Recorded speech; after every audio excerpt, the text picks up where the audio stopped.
ժամանակներում ամենաարժեքավորը մայրական սերն ու հոգատարությունն է, Աստված պահապան բոլոր մայրերին։ Խոնարհումս և հարգանքս հերոս ծնած և դաստիարակած մայրերին։ Մամ ջան, տոնդ շնորհավոր։ Սիրով շնորհավորում եմ բոլոր մայրերին, մայրության և գեղեցկության տոնի առթիվ։ Ուզում եմ, որ ձեր դեմքի ժպիտը երբեք չպակասի, և ուզում եմ, որ ձեր իմաստուն ու ճիշտ խորհուրդներով միշտ ձեր զավակների կողքին լինեք։ Շնորհավոր ապրիլի 7։ Սիրելի կանայք և աղջիկներ, շնորհավորում եմ ձեզ մայրության և գեղեցկության տոնի կապակցությամբ։ Ցանկանում եմ միշտ լինեք գնահատված, սիրված, ցանկանում եմ լինեք առողջ ու երջանիկ, սիրվեք նաև որպես մայր։ Սիրելի մայրեր և քույրեր, շնորհավորում եմ ձեզ բոլորի ապրիլի 7-ը։ Ապրիլի 7-ը հայ առաքելական եկեղեցին նշում է որպես Սուրբ Մարի Մարասվածածնի աղետման տոն։ Այդ տոնը հռչակվել է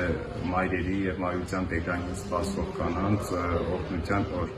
Աստված պարապան ձեր բոլորիդ, առողջություն, երջանկություն ձեր բոլորիդ։ Սիրելի հայ մայրեր և քույրեր, շնորհավորում եմ ձեր ապրիլի 7-ը, ձեր գեղեցկության և մայրության տոնը։ Միշտ այդպես գեղեցիկ, հոգատար,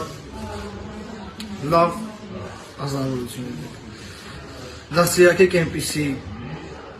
տղաներ, որպեսզի այն ինչ կորցրել ենք, վաղը չեմ հյուսով նորից ետ բերենք։ Մենք շատ ենք սիրում ձեզ, առանց ձեզ մեր գործը, մեր անելիքների իմաստ չունի։ Շնորհավորում ձեզ։ Ողջունում եմ մեր մայրերին և քույրերի ապրիլի 7-ը, ցանկանում եմ իրենց առողջություն, երջանկություն, ամենալավ բաները միշտ իրենց տեսնենք երջանիկ, ամենակարևորը ուրախ, ոչ նեղվեն, ոչ էլ արցունք եթե իրենց աչքերից։